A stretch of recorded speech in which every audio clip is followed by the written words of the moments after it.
Yeroo ammaa kana biyyoota 146tu beekamtii Palestaayiniif kennee jira.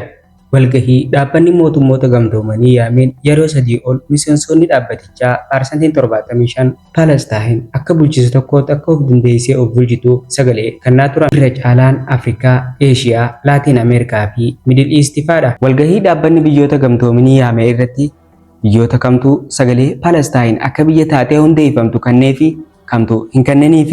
Bara 1988 hoogganaan garee warraaqsaa fi bilisummaa Palestaayinotaa Saawaa Yaasir Arafaat Palestaayin akka biyya walabaa of dandeessee of bulchituutti labse. Magaalaan Palestaayin guddittii yeroo sanii Jeruusaalem jechuun ifatti labse. Miseensotni dhaabbata biyyoota gamtoomanii keessaa Aljeeriyaan biyya Palestaayiniif sagalee akka biyya taatuuf tan kennite biyya jalqabaati. Aljeeriyaan torbaan tokko booda biyyoonni 80 Palestaayin akka biyya taatee akka of bulchitu sagalee kennan. Irra caalaan isaanii biyyoota sarara mudhii lafaa gadiitti argamanidha. Kanneen Raashiyaa, Sooviyetii yeroo saniitiin deeggaramanidha. Bara 1998tti waliigaltee Oslootti taasifameen furmaanni biyyoota lameenii Two State Solution jedhamu Palestaayinii fi Israa'el waliigaltee irra gahan. Palestaayiniifis ifatti akka biyyaatti raggaasisuun eegalame. Jaarraa 20ffaa keessa biyyoonni 100 ol Palestaayin akka biyya taatuufis sagalee raggaasisan. Bara 2010 keessa biyyoonni 130 ol itti dabalaman sagaleedhaan akka Palestaayin biyya taatuuf mirkaneessan. Palestaayin miseensota dhaabbata biyyoota gamtoomanii ta'uu fi sagaleen argatte fi biyya bilisaa taatee akka of bulchituufis sagaleen kun qofti gahaadha ture. Garuu sababa hin beekamneen dhaabbata biyyoota gamtoomanii keessaa teessoo tokkollee osoo hin argatinii fi akka biyyaatti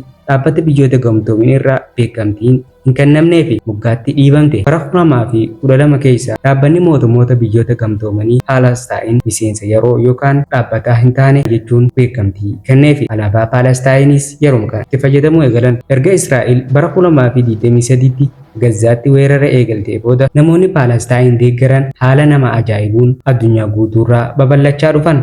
Dhuunfaadhaan, gareedhaan hanga hooggantoota biyyoota garaagaraallee dabalate. Gocha Israa'el qeeqaa mirga Palestaayiniif falmaa dhufan. Yeruma kana biyyoonni haaroonni 10 Palestaayiniif sagalee beekamtii abbaa biyyummaa kennanii fi miseensonni dhaabbata biyyoota gamtoomanii harki caalu beekamtii abbaa biyyummaa kennaniif jiru. Israa'el faallaa biyyoota kanaa taate. Ameerikaanis Palestaayin akka biyya hin taaneefis irra deddeebiin sagalee mormii kennaa turte. Garuu biyyoonni lixaa gariin gara garee faallaa Israa'elitti mul'achaa fi babal'achaa dhufan. Isaan kanneenis Faransaay, Kanaadaa, Austraaliyaa, UK, Beeljiyeem fura keessa Palestaayiniif beekamtii abbaa biyyummaa kennan. Biyyi takka biyya ta'uuf maaltu barbaachisa? Baay'ina uummataa yookaan uummata iddoo takka jiraatu qabaachuu, daangaa qabaachuu, bulchiinsa qabaachuu, hariiroo biyya alaa qabaachuudha. Israa'el weerara lafaa fi qubsuma seeraan alaa lafa Palestaayin irratti godhaa jirti. Qajeelfamoonni arfan armaa olitti dubbanne akka hojiirra hin oollee fi beekamtiin Palestaayin dabalaa dhufe fudhatamaas argate. Garuu Israa'el yeroo lafa Palestaan weerartu Palestaayinota dhibbaan lakkaa'an boombii itti roobsitu jumlaadhaan rashantu seerri idil addunyaa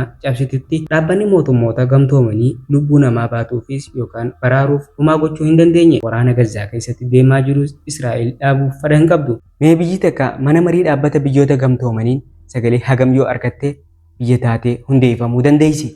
Mee biyyoota bara dhiyoo as mana marii dhaabbata biyyoota gamtoomaniin sagalee argatanii biyya tahanii hundeeffamanii if danda'an sagalee hagamiin biyya tahanii hundeeffaman waliin haa ilaallu.